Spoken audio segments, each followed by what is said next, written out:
नमस्कार, Ram Ram. BNA network के YouTube channel पर आपका स्वागत है। मैं हूं कुलभूषण। अगर आप अभी तक हमारे चैनल से नहीं जुड़े हैं तो कृपया चैनल को सब्सक्राइब कर लीजिए। मेरा कंटेंट, मेरा विश्लेषण आपको पसंद आता है तो लाइक भी जरूर कीजिए। दिल्ली की कट्टर बेईमान सरकार, हाई कोर्ट नाराज है, सुप्रीम कोर्ट नाराज है और कल जो दिल्ली हाई कोर्ट से इसके सरगना दिल्ली सरकार के मुखिया शातिर राजा अरविंद केजरीवाल को जो झटका मिला है, उससे दिल्ली की जो राजनीतिक हलचल है अब वो तेज हो गई है। अरविंद केजरीवाल ने एक बार फिर साफ कर दिया है कि वो अपने पद से त्याग पत्र नहीं देंगे। एक कट्टर ईमानदार कहने वाला व्यक्ति 4 महीने से जेल में बंद है, लेकिन कहता है, एक जिद है कि मैं सरकार जेल से ही चलाऊंगा, किसी के आगे नहीं झुकूंगा। सुप्रीम कोर्ट ने भी अंतरिम जमानत देते हुए केजरीवाल पर यह निर्णय छोड़ दिया था कि केजरीवाल इस्तीफा देंगे या नहीं देंगे, क्योंकि कानून की किताब में कहीं ये नहीं लिखा है कि इस्तीफा देना अनिवार्य है। तो जस्टिस खन्ना ने अंतरात्मा की बात करी थी केजरीवाल के लिए, लेकिन इस शातिर राजा के शरीर में अंतरात्मा है ही नहीं। दिल्ली बेहाल है, दिल्ली लावारिस है। कल हाई कोर्ट ने भी एक अन्य मामले में, जो शेल्टर होम का मामला है, 14 बच्चों की मौत हो गई, तो हाई कोर्ट ने यह कह दिया कि दिल्ली में सरकार है भी या नहीं, किसके भरोसे पर यह शेल्टर होम चल रहा है, इसका जवाब हमें कौन देगा, इसका मंत्री कौन है। तो जो समाज कल्याण मंत्री थे राजकुमार आनंद, वो तो इस्तीफा दे चुके हैं और इस्तीफा भी अभी अधर में ही लटका हुआ है, क्योंकि इस्तीफा मुख्यमंत्री को स्वीकार करना होता है और मुख्यमंत्री जेल में हैं। और जेल में बंद होने के बावजूद भी जब वो अंतरिम जमानत पर बाहर आए थे चुनाव प्रचार के दौरान, तो सुप्रीम कोर्ट ने यह कह रखा था कि मुख्यमंत्री पद का कोई दायित्व केजरीवाल नहीं निभा सकते। यानी कि सीधा सीधा सुप्रीम कोर्ट भी मान रहा है कि अरविंद केजरीवाल दिल्ली शराब घोटाले में लिप्त है।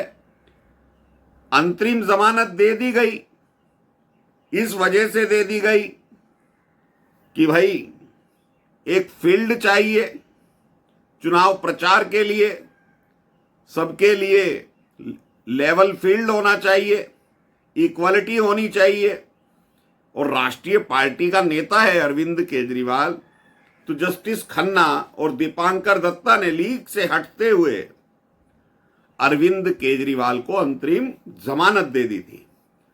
तो राजकुमार आनंद का वो इस्तीफा तो जब भी मंजूर नहीं कर सके, क्योंकि उन्हें पावर ही नहीं थी मंत्री बनाने की या मंत्री को हटाने की। पावर जिस व्यक्ति के पास ना हो तो वो मुख्यमंत्री पद पर कैसे रह सकता है।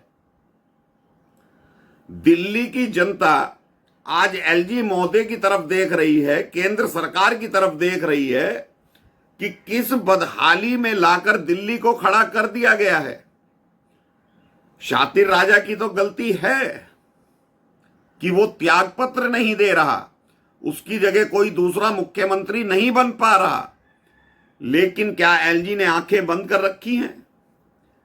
क्या अमित शाह ने आंखें बंद कर रखी हैं? जो भाजपा के 7 सांसद जीत कर आए हैं, उन्होंने आंखें बंद कर रखी हैं। आने वाले विधानसभा चुनाव में जनता भाजपा को भी सबक सिखाएगी कि कौन सी गलती जो भाजपा कर रही है और केजरीवाल को बर्खास्त नहीं कर पा रही है केंद्र सरकार या एलजी। तो दिल्ली की जनता कहीं ना कहीं जो 7 सांसद जिताकर भेजती है, विधानसभा में फिर से सबक सिखाएगी अमित शाह को, नरेंद्र मोदी को और दिल्ली के नेताओं को। क्या कारण है कि एलजी महोदय को कोर्ट बार बार इशारा करता है, हाई कोर्ट हो या सुप्रीम कोर्ट इशारा करता है कि केजरीवाल मुख्यमंत्री पद का दायित्व नहीं निभा सकते, तो वो दायित्व कौन निभाएगा? एलजी को इससे साफ इशारा क्या चाहिए था कि केजरीवाल को बर्खास्त कर दिया होता। भाई ये तो आम आदमी पार्टी देखेगी कि वो नया मुख्यमंत्री किसे बनाएगी। ये दिल्ली की जनता देखेगी कि जिसने केजरीवाल को 62 सीटें जिताकर भेजा, उन 62 में से कोई और काबिल नेता है भी या नहीं, ऐसा कट्टर ईमानदार कोई है भी कि नहीं। कट्टर ईमानदार और नौटंकीबाज ये लोग ईमानदार हो ही नहीं सकते। अगर इनके कुछ विधायक अंतरात्मा से सोचते तो आज केजरीवाल इस्तीफा दे चुका होता, लेकिन किसी विधायक की हिम्मत नहीं है कि केजरीवाल के खिलाफ आवाज उठा सके। सीधा सीधा दिल्ली हाईकोर्ट तमाचे मार चुका है। ईडी के मामले में भी और सीबीआई के मामले में भी कल न्यायाधीश महोदया ने कह दिया है कि आपके ऊपर गंभीर आरोप हैं। प्रथम दृष्टया आप संलिप्त हैं दिल्ली शराब घोटाले में, लेकिन यह व्यक्ति फिर कह देता है मैं इस्तीफा नहीं दूंगा, मुझे जबरदस्ती जेल में बंद किया गया है। यानी कि जो इसके प्रवक्ता और ये खुद केजरीवाल, इसकी मिसेज सुनीता केजरीवाल चीख चीख कर कहती हैं कि मेरे पति को जेल में डाल दिया, तो ये तो सीधे सीधे कोर्ट की अवमानना है। कोर्ट के आदेश से केजरीवाल बंद है। और इतनी समझ तो संजय सिंह को भी होनी चाहिए। राज्यसभा में जब बोल रहे थे संजय सिंह, तो उपराष्ट्रपति महोदय ने क्या कहा था कि संजय सिंह तुम जेल में रहकर आए हो, कोर्ट के आदेश से जेल में गए थे और कोर्ट के आदेश से ही तुम बाहर आए हो। लेकिन इन्हें तो नौटंकी करनी है, बार बार कहना है दिल्ली में शराब घोटाला हुआ ही नहीं है।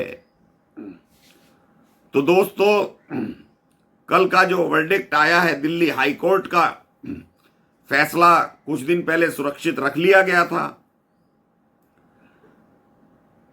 तो गृह मंत्रालय में हलचल कल से तेज हो गई है। अमित शाह, एलजी सक्सेना अब क्या निर्णय लेते हैं ये तो आने वाला वक्त बताएगा।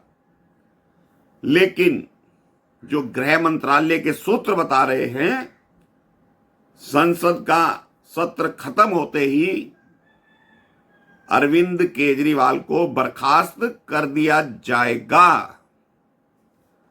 अब अरविंद केजरीवाल शीश महल में नहीं रह पाएगा। कल सुप्रीम कोर्ट ने एक अहम निर्णय एलजी के पक्ष में दिया था। कल सुप्रीम कोर्ट ने जो 3 छात्र दर्दनाक हादसे का शिकार हुए, उसका स्वतः संज्ञान ले लिया। और जो कल दिल्ली हाई कोर्ट ने टिप्पणी करी है, आम आदमी पार्टी की सरकार के बारे में, जिन 14 मासूम बच्चों की शेल्टर होम में मृत्यु हो गई है, तो दिल्ली हाई कोर्ट ने फटकार लगाई कि भाई दिल्ली में सरकार है भी या नहीं है। इस विभाग का मंत्री कौन है, इस विभाग का सचिव कौन है, 14 बच्चों की मौत कैसे हो सकती है? तो इन लोगों की अंतरात्मा बिल्कुल मर चुकी है। प्रेस कॉन्फ्रेंस करने आएंगे, मोदी सरकार को विभिन्न तरह की गालियां देंगे। संजय सिंह तो कल कोर्ट के निर्णय से असहमत दिखाई दे रहे थे। संजय सिंह जब असहमत नहीं हुए जब कोर्ट ने इनकी जमानत अर्जी पर सुनवाई करते हुए इन्हें जमानत दे दी थी। इनको जमानत मिल जाए तो ये खुश हो जाते हैं, अगर इनको जमानत नहीं मिलती तो फिर सत्यमेव जयते नहीं लिखते। तो गृह मंत्रालय के जो सूत्र बता रहे हैं वो सीधे सीधे इशारा कर रहे हैं कि इस मानसून सत्र के बाद, बजट सत्र के बाद अरविंद केजरीवाल बर्खास्त कर दिए जाएंगे,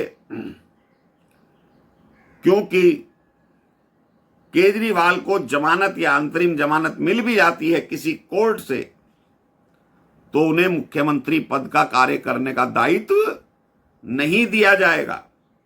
ये तो सुप्रीम कोर्ट कह चुका है। दूसरी बार जो अंतरिम जमानत दी थी, लार्जर बेंच को मामला भेजा था ईडी वाले केस में, तो सीधा सीधा सुप्रीम कोर्ट ने कहा है कि अरविंद केजरीवाल किसी फाइल पर साइन नहीं करेंगे, अपने कार्यालय में नहीं जाएंगे। तो 15 अगस्त भी आ रहा है, ध्वजारोहण भी होगा। अब कौन करेगा कौन नहीं करेगा ये तो देखने का विषय है। लेकिन ये कट्टर बेईमान व्यक्ति जो जेल के अंदर बंद है, दिल्ली सरकार का मुखिया, इसको चाहिए था कि अपने 62 विधायकों में से किसी के ऊपर भरोसा जताता और त्याग पत्र देके दूसरे को मुख्यमंत्री बनने का अवसर प्रदान करता। कम से कम दिल्ली की जनता के प्रति तो जवाबदेही रहती सरकार की। आज दिल्ली की जनता त्राही त्राही कर रही है। सुप्रीम कोर्ट स्वतः संज्ञान लेता है। दिल्ली हाई कोर्ट के एक्टिव चीफ जस्टिस कहते हैं कि अगर हमने कोई निर्णय ले लिया तो तुम्हें भारी पड़ जाएगा। इतनी तल्ख टिप्पणी होने के बाद भी हरियाणा में चुनाव प्रचार कर रहे हैं। दिल्ली की तरफ कोई ध्यान नहीं है। बस फ्री बिजली फ्री पानी जनता को मुहैया कराया, उसमें भी पानी तो मिला ही नहीं। जो भीषण गर्मी अभी पिछले महीने दिल्ली में पड़ रही थी, पानी तो पीने का था ही नहीं दिल्ली के अंदर। और अब बारिश का पानी निकलता नहीं है दिल्ली से। दिल्ली को झील बना दिया गया है। किसी भी अफसर की कोई जवाबदेही नहीं है, क्योंकि उनका मुखिया तो जेल में है। जिसका मुखिया जेल में होता है उनकी जवाबदेही फिर खत्म हो जाती है। उनकी अंतरात्मा भी मर जाती है अफसरों की, मंत्रियों की, क्योंकि उनका सरगना तो जेल के अंदर बंद है। अब गृह मंत्रालय जल्दी डिसीजन ले, एलजी डिसीजन ले, इसको बर्खास्त करें, नए मुख्यमंत्री को शपथ दिलवाएं।